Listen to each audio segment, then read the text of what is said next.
पुनः पुलिन मागस्त्य कालिंद्या कृष्ण भावना समवेता जगुः कृष्णं तगागमन कांक्षिता।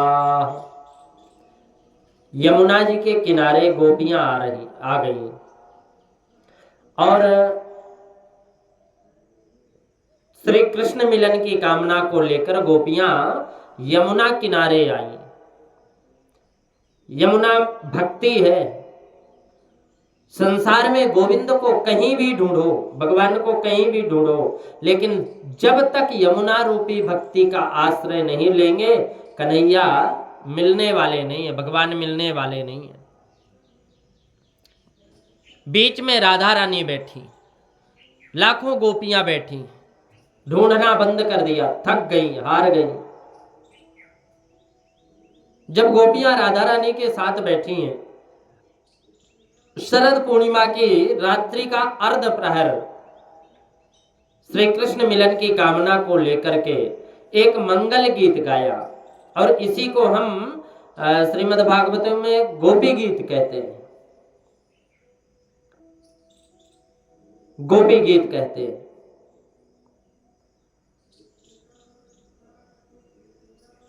भागवत भक्ति अनुष्ठान है। हम भी गोपियों की भांति गोविंद के दर्शन के उनसे प्रार्थना करते हैं। गोपियां गीत गुनगुनाती हैं कि जयति तेधिकं जन्मना ब्रजः श्रयते इंदरा सस्वदत्र हि दयित दृश्यताम् दिच्छुतावकाश त्वयि धृता शवास्त्वान् विचिन्वते शरदुदासये साधुजात सत सरसिजोदरा श्रेमुसाद्रसा सुरतनाथ ते शुल्कदाशिका वरद विघ्नतो नेह किम द्रसा वरद विघ्नतो नेह किम वधा विसजलापयाद ब्याल राक्षसाद वर्षमारुताद वैद्युतानलात। भगवान के मधुर गोपी गीत। गोपियों ने अपनी भावनाओं को कहा कि हे गोविंद, आपके जन्म की वजह से ब्रजमंडल स्वर्ग से ज्यादा प्रिय बन गया। जयति तेधिकं जन्मना ब्रजा, आपके जन्म से ये ब्रज श्रयत इंदरा सुस्वदत्र ही, ये स्वर्ग से भी प्रिय बन गया। इंदिरा लक्ष्मी भी ब्रज में वास के लिए तरसती है। ऐसे ब्रज में सौभाग्य से हमें वास मिला है, आप हमें छोड़कर क्यों चले गए। गोपियां कहती कि इसी तरह हमें विरह रूपी अग्नि में जलाकर भस्म करना था, तो काली नाग के विषैले जल से हमें क्यों बचाया। दयति दृश्यताम दिक्षुतावकाश त्वयि धृता समास त्वां विचिन्वते, आपने मुझे बचाया क्यों? उसी में आप छोड़ देते। गोपियां कहती हैं कि पूरे ब्रजमंडल में आग लग गई, उस दावाग्नि का पान करके आपने क्यों बचाया? अजगर के मुंह के अंदर ब्रजवासी चले गए, आपने अंदर जाकर रक्षा क्यों की?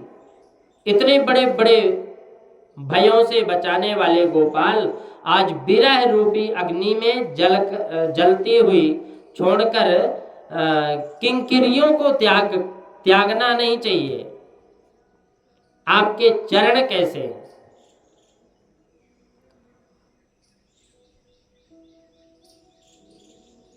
प्रणत देहि नाम पाप करसनम तृणचरानुर्गम श्री निकेतनम। कैसा सुंदर भाव है। जो शरणागत है उनके संकट को दूर करने वाले आप, आपके चरण हैं। पापों का चरण आकर्षण करते, तृणों का चरण करने वाली जो गाय है उसका अनुगमन कर आपके चरण करते हैं। लक्ष्मी का घर आपके चरण है। लक्ष्मी का घर कहाँ है? भगवान के चरणों में। आप उन्हीं को हमारे हृदय में आसीन करें और हृदय में जितनी भी दुर्भावनाएं हैं, संसार की कामोद्दीप्त भावनाएं, उन सबको शांत कर दो। हे गोपाल, हम केवल इसलिए नहीं रोती कि आप हमें छोड़कर क्यों चले गए, बल्कि इसलिए रोती है कि आपके चरण बड़े कोमल हैं। एक बार माखन चुराकर आप जब भागने लगे तो आपके पीछे पीछे दौड़ी मैया, दौड़ी गोपी बोली कि गोपी बोली और आप मुझे देखकर धूप में होकर दौड़ने लगे। तो मैंने कहा था कि नीतम नीतम यदि नवनीतम, आप भागो मत। आप भागे तो मैंने कहा था कि अरे तुमने माखन चुरा लिया, कोई बात नहीं, माखन ही तो है। ये भूमि कितनी तप रही है, माधव माधव भागो नहीं, भागो नहीं, कोमल चरणों में तकलीफ होगी। आज उन्हीं कोमल बल्कि सुकोमल चरणों को आप हमारे संग नाटक करने के लिए ककरीले कांटों में ले करके आए और जमीन में ले गए। ऐसा अन्याय मत करो। अपने मन में आप सोच रहे होंगे कि मैं तुम्हें कैसे मिलूं, तुम्हारी भावनाएं निर्मल नहीं है, मैं कैसे मिलूं? तो तुम्हारा निर्मल हृदय नहीं है। अरे निर्मल हृदय का तो मेरा संत दशरथ था। निर्मल हृदय के तो संत दशरथ थे। दशरथ जी को जब ये पता चला कि राम नहीं आए तो दशरथ जी राम राम कहि राम कहि, राम राम कहि राम, तनु परिहरि रघुबर बिरह, राउ गयौ सुरधाम। राम राम कहते दशरथ ने अपने प्राणों को त्याग दिया। आप मेरी प्रेमिका हो, मेरी भक्ति भी हो और जीवित भी हो। सच्चा प्रेमी तो मैं उसे मानता हूं जो मेरे वियोग में अपने प्राण को ही छोड़ दे। गोपियां कहते हैं कि यदि आप ऐसा सोच रहे हो तो हमारा भी आपसे एक प्रश्न है कि दशरथ जी आपके बिना एक क्षण भी नहीं जीवित रहे, लेकिन माता जानकी अशोक वाटिका में आपके बिना कितने दिन जीवित रही। क्या आपके प्रति उनका प्रेम नहीं था? हनुमंत लाल को गले लगाकर राम ने रोते हुए कहा कि हनुमान जानकी मेरे वियोग में जीवित नहीं रह सकती, उनका प्राणांत तो हो गया होगा। हनुमान जी बोले प्राण तो निकलने का राजी होते हैं, लेकिन नाम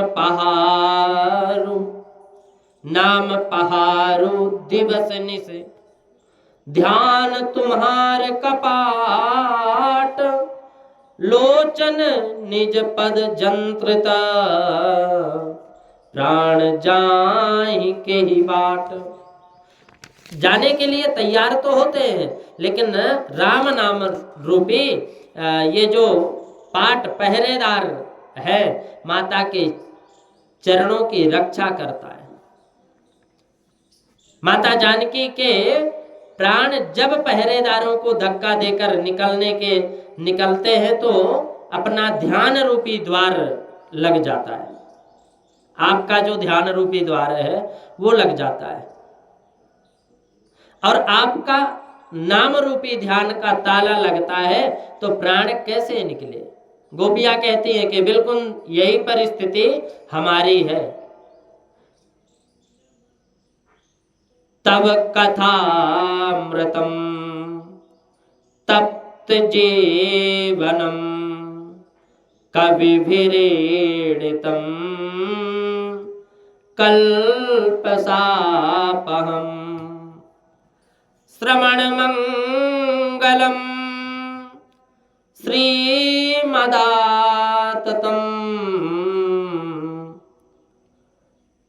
भुवि गृह्णन्ति ते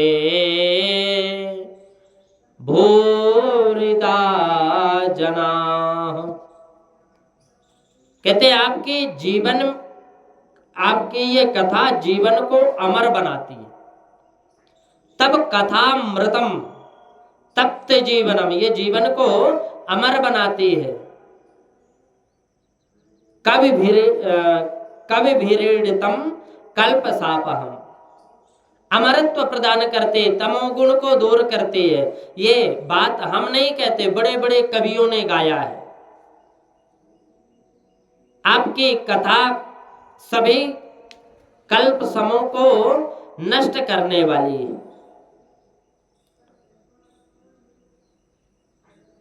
हम तो चाहते हैं कि हमारे प्राण अभी निकल जाए, गोपियां कहती हैं, लेकिन ये निगोड़े प्राण निकल जाए, शरीर का अंत हो जाए, पर जब तक हृदय में कथा चल रही है प्राणों को प्राण निकल ही नहीं पा रहे। आपका चिंतन प्राणों को नहीं निकालने देता। गोपियों के इस मनोभावना का कृष्ण दर्शन कर रहे हैं, और गोपियां कहती हैं कि आप कहोगे तो तुमने छोड़ा क्यों, क्या छोड़ा है। तो पतियों को छोड़ दिया, पुत्रों को छोड़ दिया, परिवार को छोड़ दिया, और क्या छोड़ सकती हो। ये कलयुग में तो सबसे बड़ी बात है, सांसारिक में तो सबसे बड़ी बात है। कोई एक बेटा नहीं छोड़ सकता। गोपियां अपना पूरा परिवार ही छोड़ करके आ गई, और यदि आप आकर नहीं मिले गोपाल, तो विरह रूपी अग्नि में जलकर ये शरीर का अंत होने वाला है। गोपियों ने बार बार हृदय की भावनाओं को प्रकट किया कि मेरे गोविंद के मन में भाव जग गया। गोपियों के मनोभावों का दर्शन करने के बाद भगवान प्रकट हो गए। पीतांबर को धारण करने वाले गोविंद, मंथन कामदेव के मन को भी मंथने वाले, जिनका सौंदर्य है, प्रकट हो गए। जैसे ही गोपियों के मध्य श्री कृष्ण प्रकट हुए, परीक्षित तुम्हें इसका वर्णन क्या कहूं। सुखदेव जी महाराज कहते हैं कि वे गोपियां मध्य में प्रकट हुई और गोविंद को देख कर खड़ी हो गई, और ऐसी खड़ी हुई मानो शरीर से निकले हुए प्राण वापस आ गए। एक गोपी कृष्ण के हाथ को सहला रही, एक गोपी उनके चरण को सहलाने लगी, एक गोपी टेढ़ी नजर से देख रही है, मानो खा लेगी। भगवान बोले ऐसा क्या देखती हो? गोपियों ने कहा कि गोपाल एक बात बताओ, यहाँ प्रश्न करती हैं।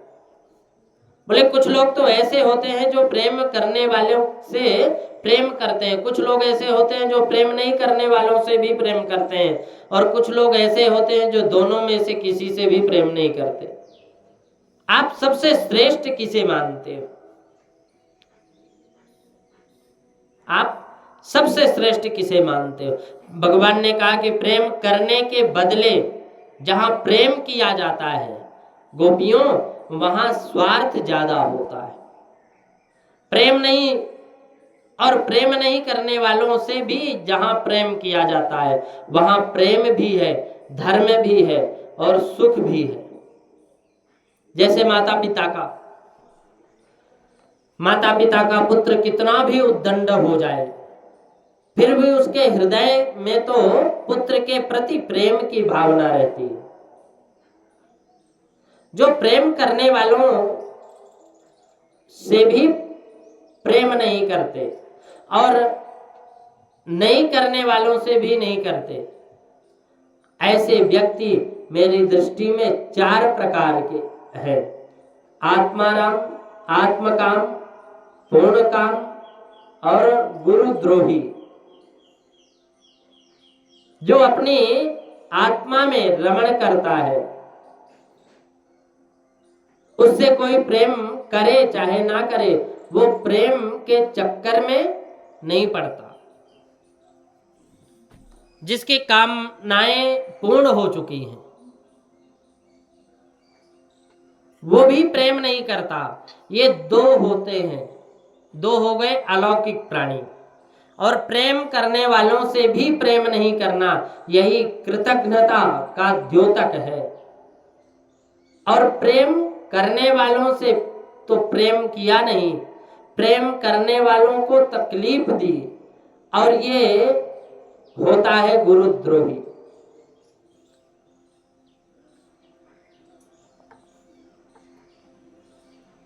गोपियां बोली तो आप हमें चौथे नंबर वाले ही मालूम होते हैं। भगवान बोले कैसे? बोले कि हमने सर्वस्व छोड़ दिया, आप हमें छोड़कर वृंदावन से कहीं छुप गए। कितना तड़पाया, कितना रुलाया, ऐसा क्यों किया आपने? गोविंद बोले कि देवियों, किसी निर्धन व्यक्ति को धन मिल जाए तो वो धन अकस्मात नष्ट हो जाए तो उसे प्राप्त करने के लिए बड़े प्रयास करता है। धन कैसे मिले, धन कैसे मिले, ये प्रयास करता है। और उसी प्रकार मैं एक बार जीवों के सन्मुख प्रकट होकर अंतर ध्यान हो जाता हूं, ताकि थोड़ा बहुत भी मन मुझ में लगा है तो मुझे पाने का वो प्रयास करे, और मैं मिल जाता हूं फिर। लेकिन सत्य कहता हूं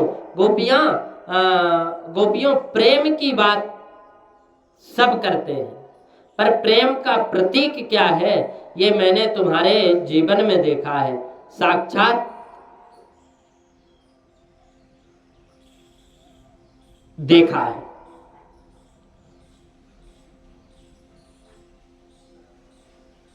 आजकल सब अपना अपना देखते हैं।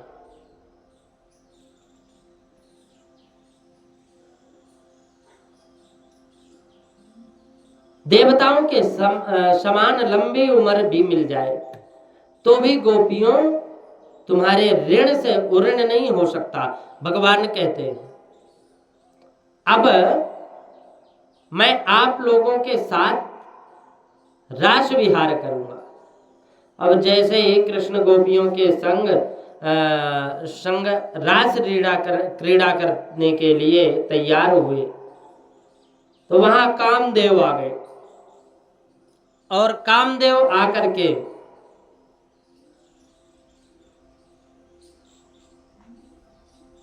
कामदेव आए और कामदेव आकर के खड़े हो गए। भगवान ने पूछा कि आपका परिचय?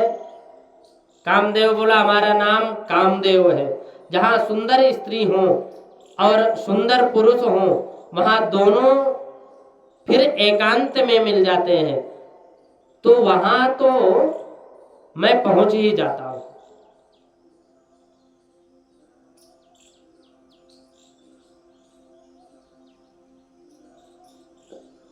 परमात्मा की ये दिव्य लीला है।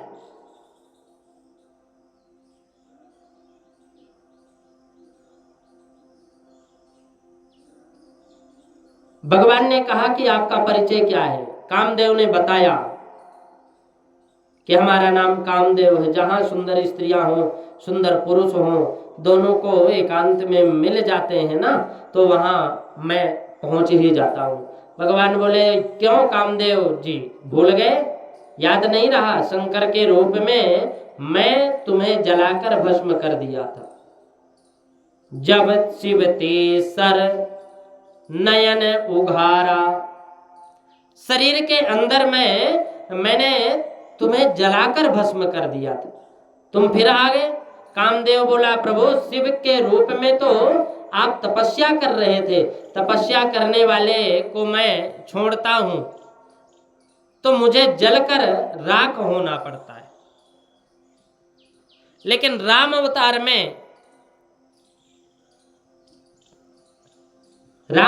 में भी तो आपकी एक नहीं चली। वहां भी बोला, राम अवतार में आपने जब एक पत्नी व्रत धारण किया था, जो लोग एक पत्नी व्रत धारण करते हैं ना, वो तो ब्रह्मचारी ही समझे जाते हैं। और राम जी की आंखों के सामने कोई नारी आई, उसे या तो बहन के रूप में देखा या तो मां के रूप में देखा। लेकिन यहाँ यह शिव सुंदरी विश्व सुंदरी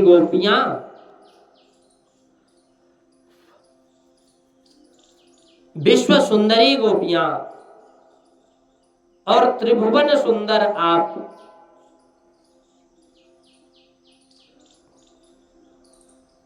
भगवान ने कहा नहीं, गोपियों ने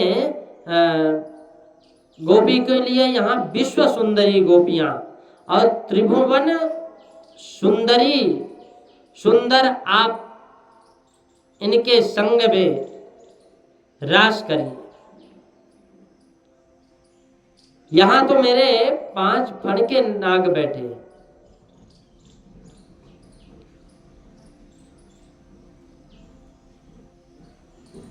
भगवत कृपा कब किसके ऊपर हो जाए। भगवान ने कहा तो ठीक है, लेकिन तुम युद्ध कौन सा करोगे?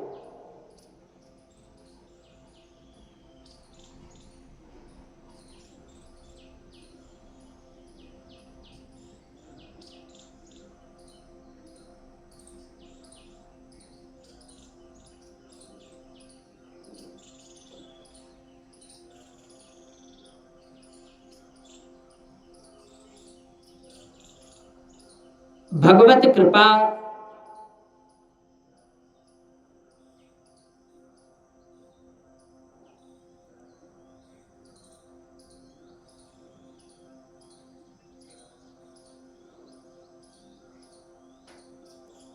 भगवत कृपा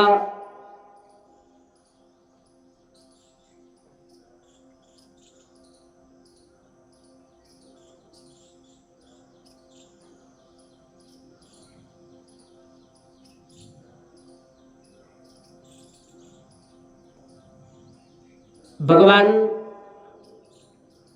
की ही कृपा से सब कुछ संभव है, अन्यथा छोटी सी छोटी भी चीज असंभव हो जाती है।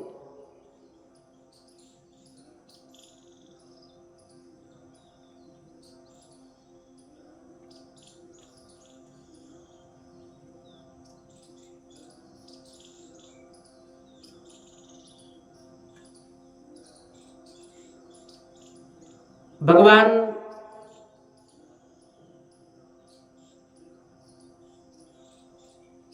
श्री सुखदेव जी महाराज को समझाते हैं, भगवान कामदेव को समझाते हैं और कामदेव नहीं माना। जब कामदेव नहीं माना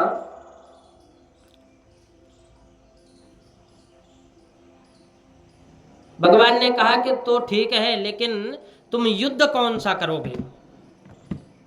युद्ध कौन सा करोगे? किले वाला या युद्ध करोगे या फिर मैदान वाला युद्ध करोगे? विवाह, ध्यान दीजिए, विवाह करके पत्नी के साथ रहकर काम को जीतना ये तो किले का युद्ध है, और असंख्य सुंदरी नारियों के बीच रहकर भी काम को जीतना ये तो मैदान का युद्ध है। कामदेव बोला कि मैं किले का युद्ध तो रोज करता हूं, अब तो मैदान का भी युद्ध आपके साथ दो दो हाथ हो जाए। कामदेव अपने पूरे वाणों को लेकर के आया और कृष्ण भगवान के परम विश्व सुंदरी गोपियों के साथ रास लीला प्रारंभ कर दी। अब जब परमात्मा नृत्य करता है ना, तो संसार नाचने लग जाता है।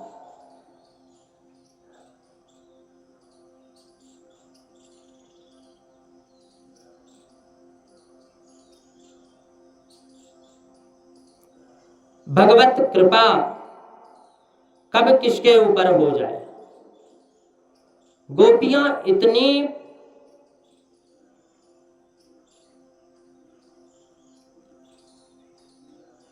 भगवत कृपा,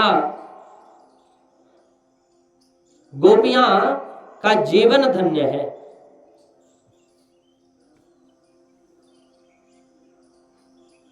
ऐसा नृत्य किया। आचार्य सुखदेव जी ने बड़ा सुंदर वर्णन किया। रासोत्सव संप्रवृत्तो गोपीमंडल मंडितः योगेश्वरेण कृष्णेन तासां मध्ये द्वयोर्द्वयो। ऐसा विचित्र नृत्य किया, नाचे कि जितनी गोपी उतने कृष्ण खलबहियां गलबहियां भी देते रहे, आंगिलन भी करते रहे। कोई गोपी थक जाए तो उन्हें कन्हैया उन्हें पंखा करने लग जाते। एक गोपी थक गई तो उनके चरण दबाने लग गए। पैठ्यो लपटो पैठ्यो पलोटत राधिका पायन। राधा जी के चरण दबाने लगे। कोई गोपी थक जाती तो कंधे पर मुखारविंद स्थापित कर देते, विश्रांति का अनुभव करती। इस प्रकार नृत्य कर रहे श्री कृष्ण, जैसे अनंत तारागणों के मध्य में चंद्रमा विहार करता है ना आसमान में, वैसे ही ऐसे सुंदर विचित्र श्री कृष्ण की स्थिति देवता लोग देखकर आश्चर्य करने लगे। तांबूल का आदान प्रदान भी करते हैं, आंगिलन भी करते हैं। चंद्रमा सशंकित सा हो गया, देवांगनाएं मूर्छित हो गईं। भगवान शंकर दौड़े दौड़े आए और रास का दर्शन करने के लिए। उन्हें अंदर प्रवेश की अनुमति नहीं मिली, तो गोपियों से बोले हम तो कैलाश से आए हैं। गोपी बोले दर्शन करना है। शंकर जी बोले हाँ, तो चलो प्रेम सरोवर में गोता लगाओ। और शिव जी ने गोता लगाया, सो गोपी बन गई। गोपी बन गए बाबा गोपेश्वर महादेव के रूप में। बोलो गोपेश्वर महादेव के जय। राजा परीक्षित ने यहाँ प्रश्न किया कि सुखदेव जी इससे पूछे कि गुरुवर मेरी समझ में नहीं आया। बहुत ध्यान दीजिए। परीक्षित कहते हैं कि श्री कृष्ण का अवतार तो हुआ धर्म की स्थापना के लिए, संस्थापनाय धर्मस्य, धर्म की स्थापना के लिए हुआ। फिर धर्म के संस्थापक श्री कृष्ण ने पराई स्त्रियों के साथ रास किया, पराई स्त्रियों के गले में गलबहियां डाल दी, कृष्ण नाचने लगे। तो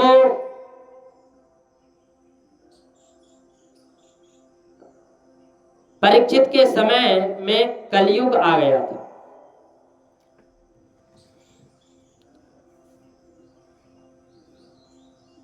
कलयुग आगे आ रहा है। सुखदेव जी बोले अब घोर कलयुग आने वाला है और कलयुग के लोगों को तो रजासी बात, जरा सी बात, कलयुग के लोगों को जरा सी बात अगर मिल जाए तो बात का बतंगड़ बना देते हैं।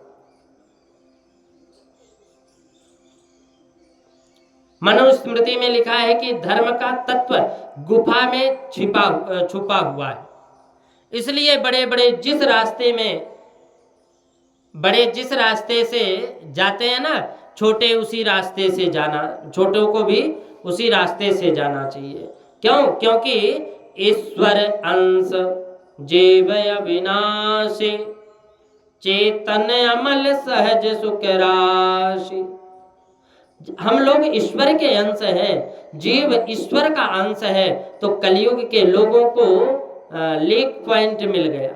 ऐसे ही ईश्वर कोटि के पुरुष होते हैं। यदि धर्म के विपरीत भी वो यदि कोई काम करे, उन्हें कोई दोष नहीं लगता, क्योंकि वो ईश्वर है। कर्तुम अकर्तुम अन्यथा कर्तुम समर्थ ईश्वर। ईश्वर वो है जो नहीं करने पर भी सब कुछ करे और करने के बाद भी कुछ नहीं करे। दूसरी बात, तुमने कहा जो ईश्वर ने किया वो हम करेंगे, मैं इसका विरोध करता हूं। सुखदेव जी कहते हैं कि नई तत् समाचरे जातु मनसापि हनीश्वर। जो ईश्वर होता है ना, उसका अनुकरण हमें नहीं करना चाहिए। उसका अनुकरण हमें नहीं करना चाहिए। तुम ये शंकर जी कौन है? तुम ये बताओ कि शंकर जी कौन है? परीक्षित बोले शंकर जी ईश्वर है। शंकर जी ईश्वर है। तुम कहते हो ईश्वर ने जो किया वो हम करेंगे, तो समुद्र में जितना जहर निकला था, पूरे जहर को शंकर जी पी गए। अब शंकर जी जीवित ईश्वर हैं, इसलिए जीवित है, इसलिए 10-20 हजार टन जहर पी भी गए। तुम उनके अंश हो तो तुम 2 तोले ही पी जाओ और पी करके देखो।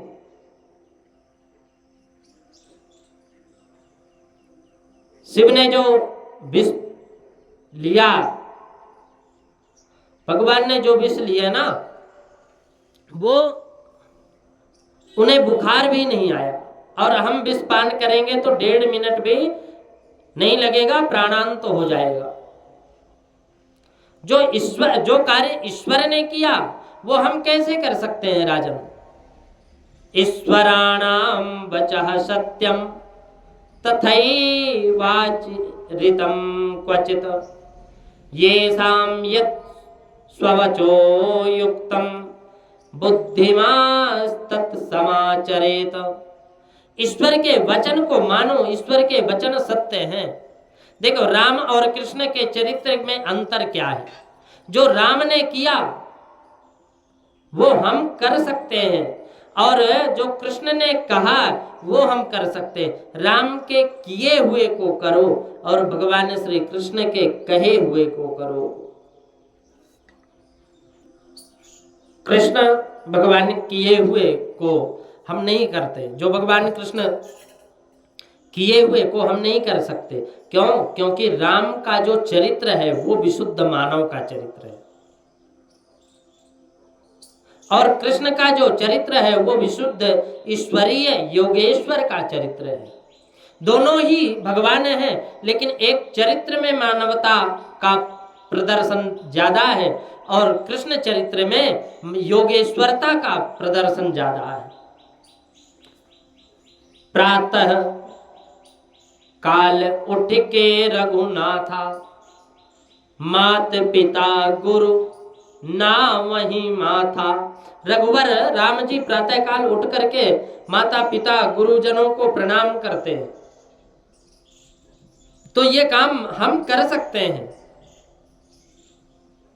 लेकिन 7 दिन के कृष्ण ने पूतना को मार दिया, ये तो हम नहीं कर सकते। 6 महीने के भगवान श्री कृष्ण षटकासुर को मार दिया, ये तो हम नहीं कर सकते। पूरे ब्रजमंडल में आग लग गई, ब्रजवासियों के देखते देखते भगवान श्री कृष्ण दावाग्नि का पान कर लिया, मुख में ले लिए, ये हम नहीं कर सकते क्या? कृष्ण ने लाखों गोपियों के साथ रास किया, उसे हम नहीं कर सकते। सुखदेव जी कहते हैं कि यदि कोई स्त्री पुरुष का मिलन नहीं है, ये कोई स्त्री पुरुष का मिलन नहीं है, ये जीव और ईश्वर का मिलन है। यह रासलीला 6 महीनों तक चली। अब क्या 6 महीनों तक ब्रज गोपियां अपने घर के बाहर रह सकती हैं? इसी बात से सिद्ध होता है कि ये तो जीव का प्रभु से मिलन था। यह रासलीला 6 महीनों तक चली। तुम कहते हो हम ईश्वर के अंश हैं, तो इस पर भी मैं ये कहना चाहता हूं कि तुम जानते हो अंश का अर्थ होता है थोड़ा, छोटा। अब जैसे हम लोग गंगा जी में स्नान करते हैं ना, नहाते हैं, गंगा स्नान करने के बाद अगर हम करते वक्त हमारे मुंह में निकले कि हर हर गंगे, हर हर गंगे, यह जानते हुए भी कि भारत के जितने भी महानगर हैं उनकी सारी गंदगी गंगा जी में आ रही है, चाहे वो रुद्रप्रयाग हो, चाहे वो उत्तरकाशी हो, चाहे ऋषिकेश हो या देवप्रयाग हो, सारा गंदा पानी गंगा जी में आता है। बड़े बड़े मोटे मोटे नाले आ रहे हैं और बोलते क्या है, हर हर गंगे। क्यों? क्योंकि हम जानते हैं कि इन सारे नगरों की गंदगी मिलकर भी गंगा जी को गंदा नहीं कर सकती। गंगा जी विशाल हैं, गंगा जी महान हैं। लेकिन हाँ, आपने कहा कि ठाकुर जी, आपने कहा कि गंगा स्नान करना चाहिए। हमने गंगा स्नान करते करते सोच लिया कि शालिग्राम जी की सेवा के लिए गंगा जल लेकर चलो। सो मैंने एक कटोरी में 200-250 ग्राम, 300 ग्राम या 500 ग्राम गंगा जल भर लिए। स्नान करके लौटे तो धर्मशाला के कमरे का ताला खोलने के लिए मैंने गंगा जल की कटोरी नीचे रख दी। पीछे गंदे मुंह वाला सुअर आकर के उस गंगा जी की कटोरी में मुंह डाल दिया। आधा गंगा जल तो पी लिया। मैंने देखा तो मन खिन्न हो गया। तो अब बताओ कि वो उस 150 ग्राम बचे हुए गंगा जल में अपने शालिग्राम जी को स्नान कराऊंगा? क्या भगवान को उस गंगा जल से स्नान कराऊं? और नहीं कराया तो क्यों? क्योंकि सुअर का मुंह लग जाने से वो गंगा जल गंदा हो गया और बहती हुई गंगा में तो पूरा सुअर ही डूब जाए, कोई असर नहीं पड़ता। इसी कटोरी के मुख में लगाया तो असर क्यों पड़ा? बोले बहती हुई गंगा विशाल है, कटोरी का गंगा जल अंश है। तो ताकत उस विशाल गंगा में है, वो अंश में ताकत नहीं हो सकती। इसलिए ईश्वर जो है वो अंशी है और हम जो हैं ईश्वर के अंश हैं। अंश होने के नाते जो कार्य ईश्वर करता है वो हम कैसे कर सकते हैं? इसलिए ईश्वर के चरित्र को प्रणाम करो, ईश्वर के चरित्र का वंदन करो। और दूसरी बात, तुम कहते हो कि ये कामी पुरुष की लीला लगती है। नहीं, कृष्ण ने जो गोपियों के साथ रास किया ये काम लीला नहीं है। काम विजय प्रख्याप, काम विजय प्रख्यापनार्थम सेयम रास लीला। काम को जीतने के लिए प्रभु ने रास लीला की। कोई कहता है हम हलवा नहीं खाते, अरे खाओगे कहां से, तुमको मिलता ही नहीं खाना तो वो है जो मिलने पर भी इच्छा नहीं करते। तो ब्रजवासी जब शादी किसी ने नहीं करी, अपनी बेटी किसी को नहीं दी, सगाई वाला कोई आया ही नहीं, तो ब्रह्मचारी तो अपने आप ही हो गए। नैष्ठिक ब्रह्मचर्य सिवाय भगवान श्री कृष्ण के किसी और के चरित्र में नहीं है। श्री कृष्ण ने कामदेव से कहा कि गोपीन पहनकर जंगल में समाधि लगाकर तो काम को सभी जीतते हैं, लेकिन असंख्य सुंदरी नारियों के गले में हाथ डालकर रास विहार करके भी मैं तुम पर विजय दिखाऊंगा, विजय प्राप्त करूंगा। रास मंडल वंदना। परीक्षित, ये तो काम को जीतने की रास लीला है, रामलीला नहीं है। इसलिए तो प्रभु ने काम को उल्टा लटका दिया आकाश में। तीसरी बात है, गोपियों के पतियों ने कृष्ण के प्रति असूया भाव नहीं किया, कोई बुरे भाव नहीं किए। क्यों? क्योंकि गोपियों के पतियों को लगा कि हमारी पत्नी तो हमारे ही पास है। इसका मतलब है कि गोपियां कृष्ण के संग रास कर रही थी, वो तो वेद के मंत्र थे साक्षात। चौथी बात है, जीव है गोपी और ईश्वर है स्वयं श्री कृष्ण। जो जीव और ईश्वर का जो विशुद्ध मिलन है उसी को हम रास कहते हैं। ये काम लीला नहीं है। काम लीला काम को जीतने वाली लीला नहीं है। काम के मन में अभिमान था, मैंने सबको जीत लिया। काम के मन में अभिमान था कि मैंने सबको जीत लिया। ब्रह्मा जी को जीत लिया, वरुण जी को जीत लिया, कुबेर जी को जीत लिया, यम जी को जीत लिया। वो योगेश्वर कृष्ण को जीतना चाहता था। प्रभु ने असंख्य सुंदरी गोपियों के बीच रहकर भी काम को जीता।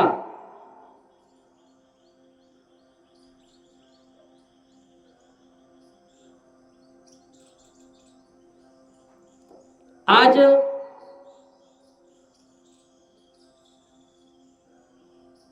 भगवान की ही गुणानुवाद हम लोग श्रवण करते हैं और सोचते हैं कि अपना थोड़ा सा भी मार्ग बदल लें और भगवान के बताए अनुसार चले। सुखदेव जी कहते हैं, इस रास लीला के प्रसंग को सुनने का मतलब क्या है? तो सुखदेव जी कहते हैं कि सुखदेव जी बोले कि विक्रीडितम ब्रजवधू विरद च विष्णु श्रद्धान्वितो नुशृणुयात् दधर वर्ण ये भक्तिम पराम भगवती प्रतिलभ्य कामम हृदोगमा स्वपहिनोत्य चिरेण धीरः। रस के मंगल में प्रसंग जो व्यक्ति सुनते हैं, सुनकर जीवन में उतारने का प्रयास करते हैं, चिंतन के द्वारा इस काम विजय को उन व्यक्तियों के हृदय में भक्ति प्रकट होती है और जो अंत में गोविंद के चरणों में प्रीति हो जाती है। और हृदय का सबसे बड़ा रोग काम, वो काम हमेशा के लिए निकल जाता है। बताओ, जिस रामलीला जिस रास लीला को सुनने से मन का काम निकल जाए, स्वयं काम लीला कैसे हो। परीक्षित के मन का संदेह दूर हो गया और गोपियां अपने घर को प्रस्थान कर गई। भगवान ने मानव मोक्ष का मार्ग प्रशस्त किया। गोपियां ब्रजवासियों के वश में हैं। इनका प्रेम इनका अगाध सागर है और ब्रजवासियों के प्रेम के सागर में ब्रह्मा जी भी गोता लगाते हैं तो थाह नहीं पा सकते। विधाता में सामर्थ्य नहीं है थाह पाने की।